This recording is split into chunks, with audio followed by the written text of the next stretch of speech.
Kembali lagi di Jeki Anggara Channel. Pada kali ini saya akan menjelaskan cara menghitung tingkat kesukaran, daya pembeda, dan reliabilitas soal pada bentuk soal uraian. Jadi sebelum saya jelaskan, ingat tekan tombol subscribe, like, komen, dan share sebanyak-banyaknya agar teman-teman yang lain juga bisa mengerti materi ini.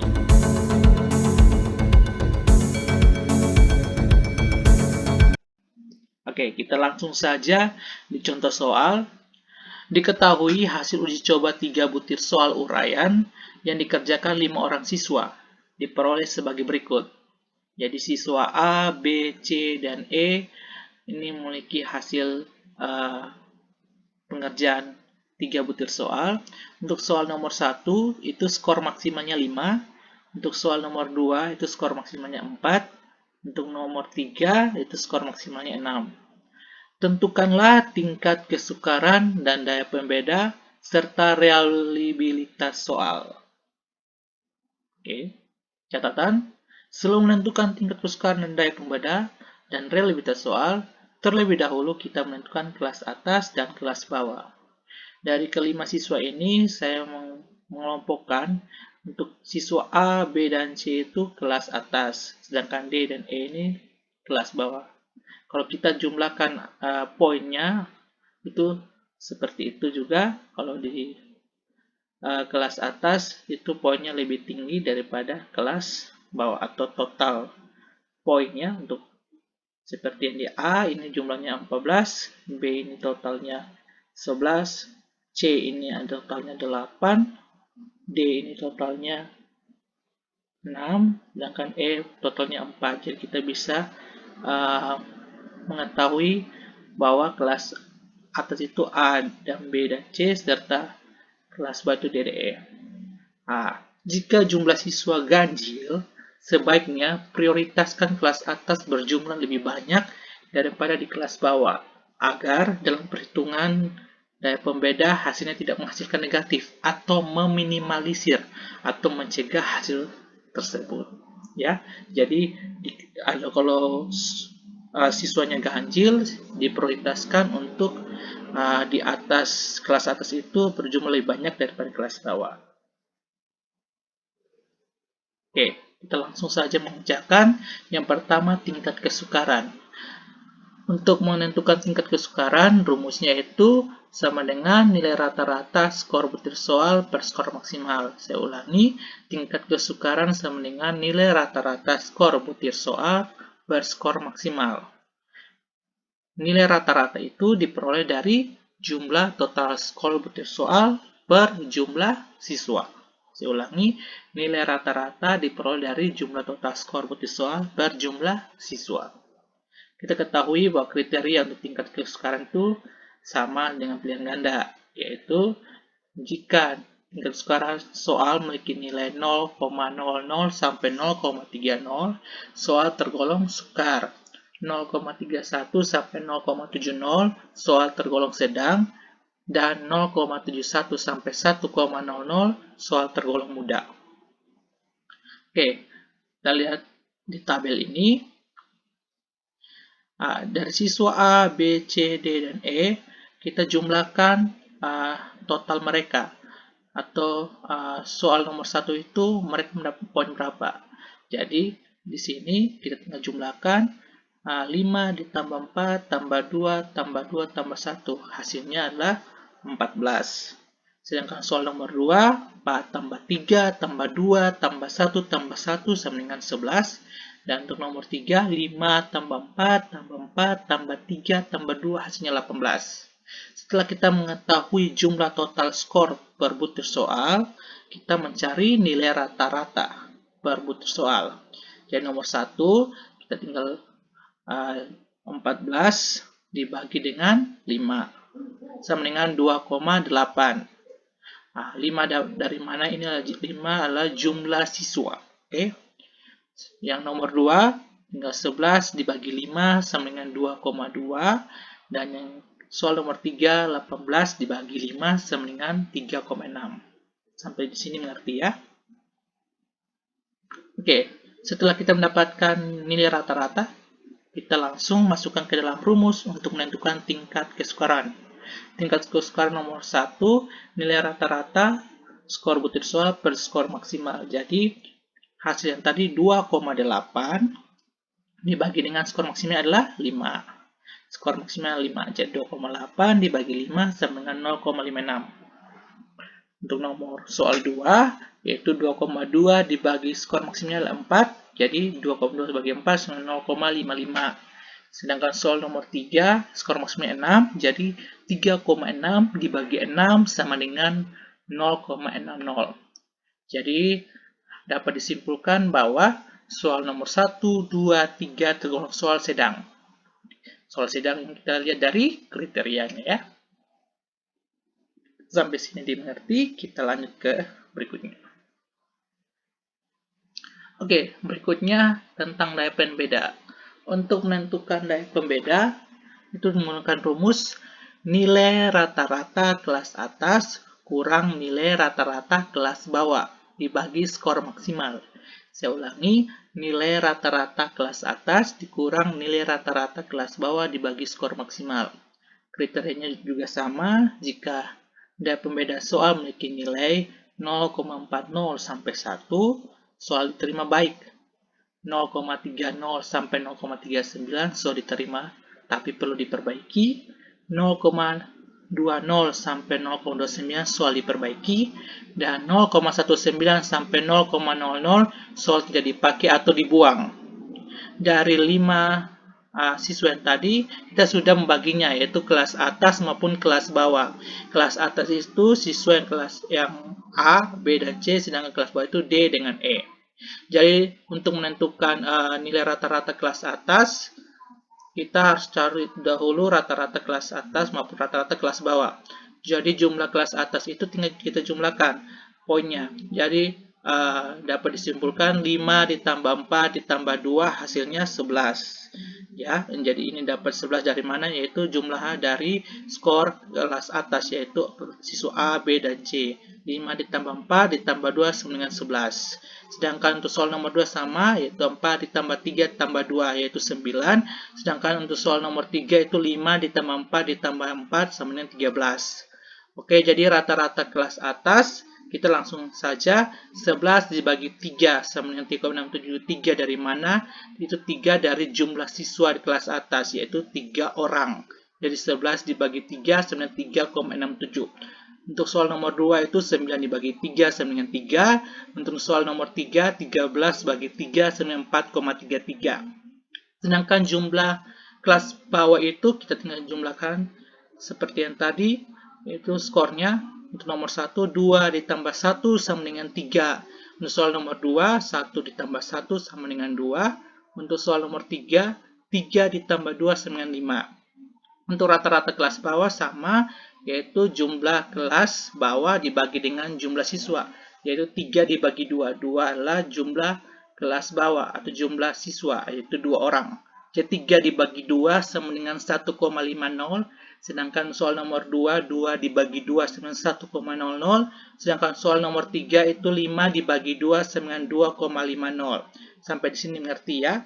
Sesudah kita mencari nilai rata-rata kelas atas dan nilai rata-rata kelas bawah, kita tinggal masukkan dalam rumus. Oke, jadi DP nomor soal 1 sama dengan 3,67 kurang 1,50 bagi 5. Kita sudah ketahui bahwa 3,67 itu nilai rata-rata kelas atas untuk nomor 1 dikurang dengan nilai rata-rata kelas bawah nomor 1. Dibagi dengan 5. 5 ini adalah skor maksimal untuk soal nomor 1. Jadi hasilnya 2,17 bagi 5 sama dengan 0,43. Untuk soal nomor 2 sama seperti yang tadi rumus, tinggal masukkan angka. Hasilnya 2 dibagi 4, 0,50. Sedangkan soal nomor 3, hasilnya 1,83 bagi 6 sama dengan 0,31. Jadi dapat disimpulkan bahwa soal nomor 1, 2 tergolong soal diterima baik. Soal nomor 3 tergolong soal diterima tapi perlu diperbaiki. Ya. Jadi sampai sini sudah mengerti tentang daya pembeda ya. Oke, selanjutnya tentang reliabilitas soal. Untuk reliabilitas soal pada soal uraian ini, kita menggunakan rumus alfa. Rumus alfa, yaitu R11 sama dengan N bagi N kurang 1 dikali dengan 1 kurang sigma varians kuadrat per sigma atau varians total dikuadratkan. Jadi N itu jumlah butir soal, sigma kuadrat adalah varians skor tiap item, sedangkan sigma T kuadrat sama varians total. Ingat, indeks reliabilitas berkisar antara nilai 0 sampai 1. Semakin tinggi koefisien reliabilitas soal tes mendekati 1, maka tingkat keajangannya semakin tinggi atau tingkat ketepatannya semakin tinggi. Oke, dari rumus alfa ini kita harus mencari dahulu sigma kuadrat atau varians skor tiap item dan sigma T kuadrat atau varians total. Untuk rumus varians tiap item ini rumusnya sigma kuadrat sama dengan sigma X kuadrat kurang sigma X dikuadratkan bagi dengan N per N. Jadi N ini sudah diketahui adalah jumlah siswa. Sedangkan rumus varians total yaitu sigma T kuadrat sama dengan sigma XT kuadrat kurang sigma XT dipangkatkan atau dikuadratkan bagi N per N.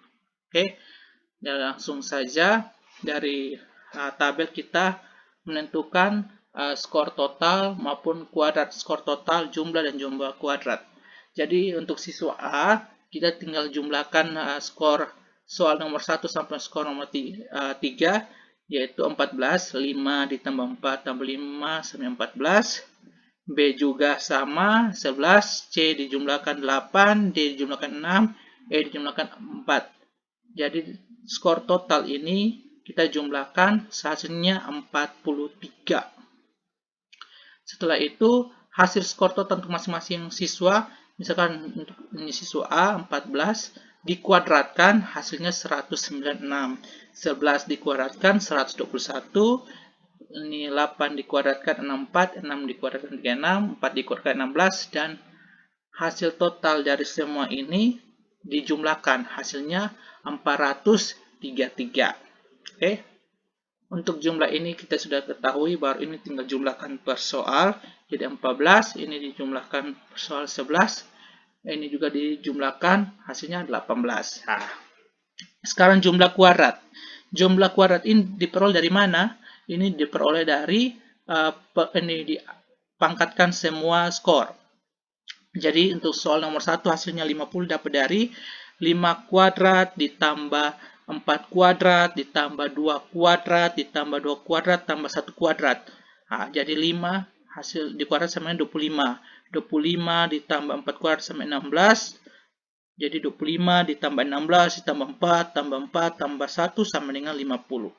Jadi sudah tahu cara menghasilkan jumlah kuadrat ya. Jadi ini semua ini dikuadratkan baru hasilnya itu dijumlahkan ya. Saya ulangi, untuk mendapatkan nilai jumlah kuadrat yaitu semua skor untuk siswa ini dikuadratkan, habis itu dijumlahkan. Jadi 25 tambah 16 tambah 4 tambah 4 tambah 1 hasilnya 50. Sama seperti soal nomor 2 maupun nomor 3, ini semua dikuadratkan baru ditotalkan. Jadi ini untuk soal nomor 2 31 dan soal nomor 3 yaitu 70 ya. Sampai di sini mengerti ya? Oke, selanjutnya kita mencari dahulu rumus varian setiap item. Yang kita masukkan rumusnya sigma x kuadrat kurang sigma x kuadrat per n untuk soal nomor 1 dahulu. Sigma x kuadrat itu adalah 50 dikurang dengan ini sigma x itu 14 dikuadratkan per n, jumlah siswanya 5 per 5. Jadi hasilnya 50 dikurang 39,2 dibagi 5 sama dengan 10,8. 10,8 dibagi 5 sama dengan 2,16. Jadi kita sudah mengetahui varians pada soal nomor 1. Varians nomor 2 sama, tinggal kita masukkan nilai yang sudah diketahui dan hasilnya 6,8 dibagi 5 sama dengan 1,36. Untuk varians nomor 3 itu hasilnya 5,2 bagi 5 sama dengan 1,04. Jadi hasil yang sudah per item ini atau varians setiap item ini kita jumlahkan. Jadi sigma varians item dikuadratkan sama dengan 2,16 ditambah 1,36 ditambah 1,04, hasilnya 4,56. Kita sudah mengetahui varians skor type item. Sekarang kita tentukan varians total. Varians total, kita tinggal masukkan rumusnya, yaitu sigma xt kuadrat kurang sigma xt kuadrat per n. Tinggal masukkan saja, sigma xt kuadrat ini adalah 433, dikurang dengan sigma xt ini adalah 43, dikuadratkan per 5 dibagi 5. Jadi 433 dikurang 369,8 dibagi 5. Ya, hasilnya 63,2 dibagi 5 sama dengan 12,64. Oke, jadi sampai sini pahamnya. Jadi kita harus cari dahulu varian setiap item soal maupun varians total. Setelah kita memperoleh varian setiap item soal dengan varians total, barulah kita menghitung realitas soal menggunakan rumus alfa. Jadi kita masukkan R11 sama dengan N per N kurang 1 kali dengan 1 kurang sigma varian skor tiap item dikuadratkan per sigma T kuadrat. Jadi sama dengan N ini adalah jumlah soal ya. Jadi N adalah jumlah soal atau butir soal. Jadi 3 dibagi 3 kurang 1 dikali 1 kurang 4,56. 4,546 ini dapat dari varian setiap item soal ya. Dibagi dengan 12,64 yaitu varians total. Hasilnya 3 bagi 2 adalah 1,5. 1 kurang 4,56 bagi 12,64 itu hasilnya 0,64. Jadi 1,5 dikali 0,64 adalah 0,96. Jadi realitas soal ini memperoleh skor 0,96. Jadi kesimpulan yang diperoleh adalah realitas ini tingkat koefisiennya tinggi atau ketepatannya tinggi dikarenakan mendekati angka 1. Jadi 0,96 ini mendekati angka 1 ya. Sampai sini mengerti ya? Oke, terima kasih untuk sudah menyimak penjelasan tentang cara perhitungan tingkat kesukaran, daya pembeda, dan realitas soal pada bentuk uraian. Semoga apa yang kalian pelajari bisa bermanfaat untuk kalian. Oke, ingat tetap subscribe karena ke depan akan ada materi-materi yang saya akan ajarkan. Itu saja, terima kasih.